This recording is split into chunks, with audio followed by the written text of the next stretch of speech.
Alright guys, so today we're going to be going over the Husqvarna Carpenter's axe. Pull the stool out. This is a great axe for the money. Has a 19-inch American hickory handle, very good grain orientation. It has a head that's been hand forged. Let's get this off. Head that was hand forged in Sweden. On there. By Wetterlings. Composition, it does not say the composition, so I'm not sure. Now this has a flat face, so you know that is good for carving. Get up in there and do some good carving.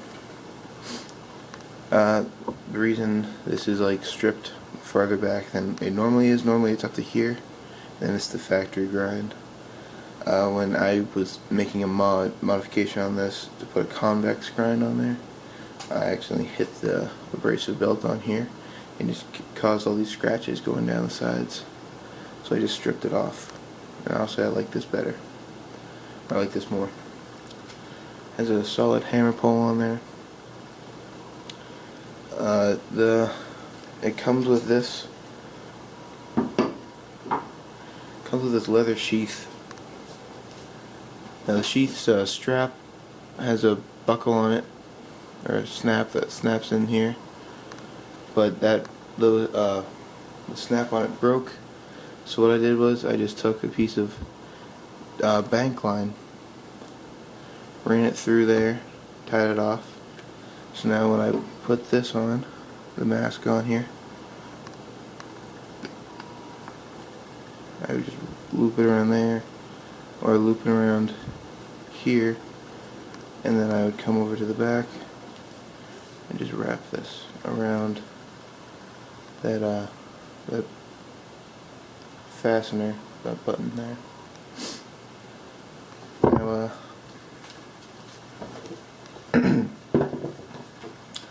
with the mods that I made to it, I sanded down the handles a bit, put boiling seed oil on there, and I sealed it up with some fix-and wax. It used to have this Husqvarna logo here. On the side it had like how to use or how not to use the axe, so I just got rid of it. I put a convex grind on here, very sharp. Alright, so we got the axe here. It's got a small piece of wood there. That's nice.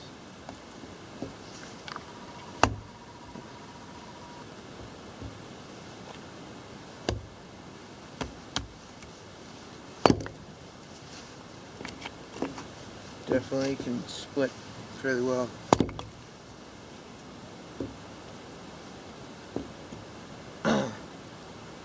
You know, these are just small pieces right here. Let's see, batoning with an axe.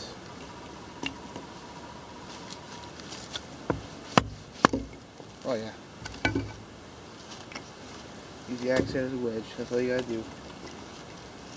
Got my Mora here, crossing up some firewood.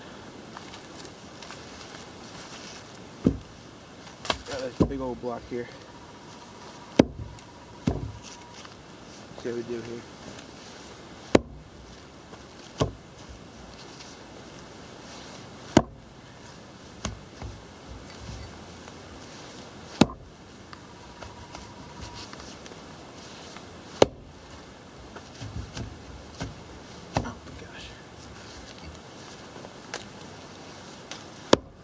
I'm hitting this pretty hard now. Ugh. Let's turn around here.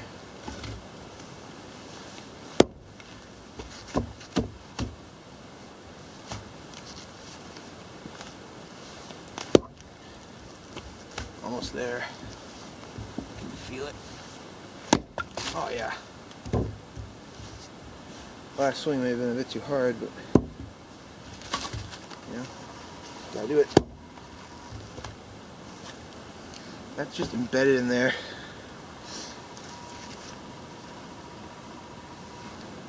All the way through the exposed parts of the metal.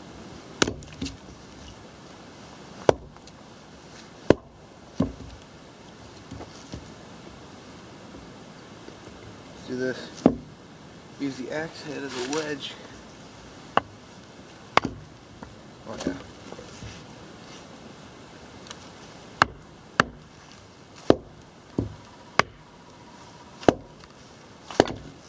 Yeah, it's definitely, I mean, this is also punky, rotten. All my waters just fell. Dead wood. So it's not too difficult to split. You know, really any axe can probably do this. But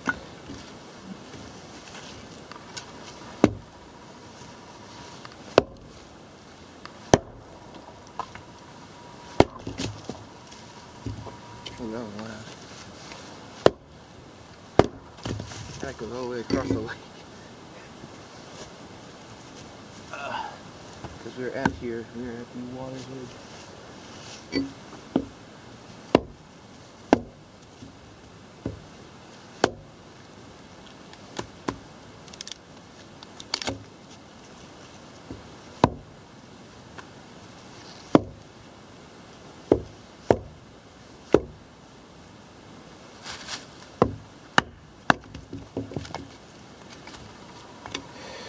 Well, I guess, you know, you can baton with it. You can split with it. You can carve with it.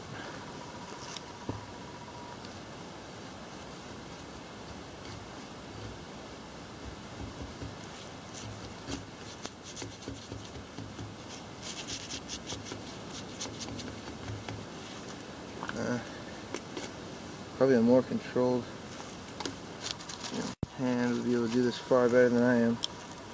I am not doing this thing justice. Whatever. I mean, you saw those. You can do feather sticks with it, not the best ones. Also because I'm fairly inexperienced with an axe. As you can see from my sharpening lines here. You know, this is from putting a convex edge on it with that work sharp I have. And I actually hit it a couple of times, so I got messed up. Still a functional piece of kit here. Oh yeah.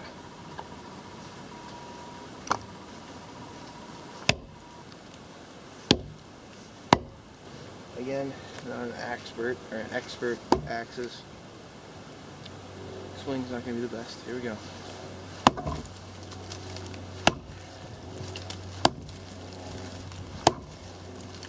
Oh my god. This thing is so frozen.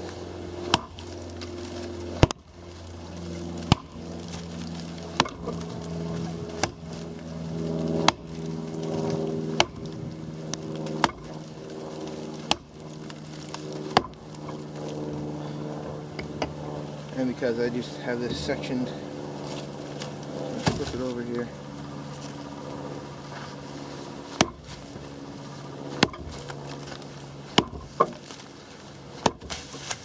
So I didn't think that last splitting test did this axe any justice, because the round, or the piece that I was splitting was very small.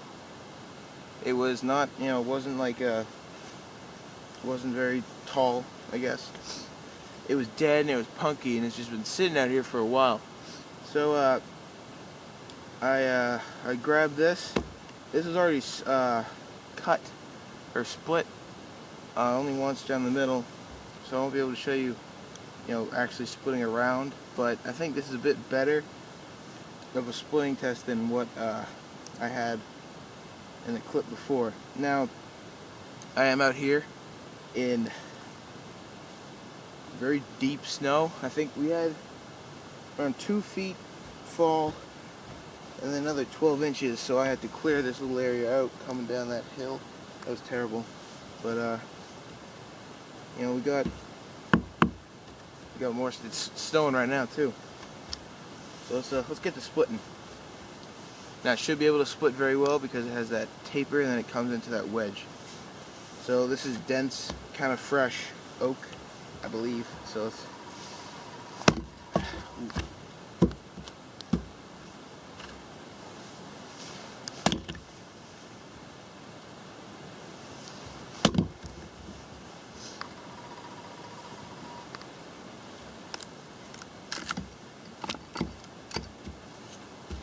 Alright. Whoa. This thing splits very well. Actually, for its size, for its weight, and for the actual intended use of the knife, I mean the axe, I'm thoroughly impressed. Because I would not be splitting rounds like this out in the woods. So, as you saw from those tests, the axe did fairly well. You know, the sheath, still disappointed about that. But I'm assuming this has a high carbon content in it, in the composition of the head. Because when I brought it in, I let it sit for 5 minutes while I got all my snow gear off, and I started to unpack my stuff. Then I started, you know, dressing my tools, and this started to immediately pretty much began to rust around here, right here. There's just a little bit of surface rust, so I just knocked it off with some Scotch Brite, and then I treated it with this Pathfinder Fix and Wax cake. I also treated the hand a little bit. So now it's, you know, it's well coated. My final thoughts, I think this is a very good axe. Solid for the money. It's a fantastic piece of steel. I would highly suggest this axe to anyone who is on a budget and trying to do bushcraft or get into bushcraft.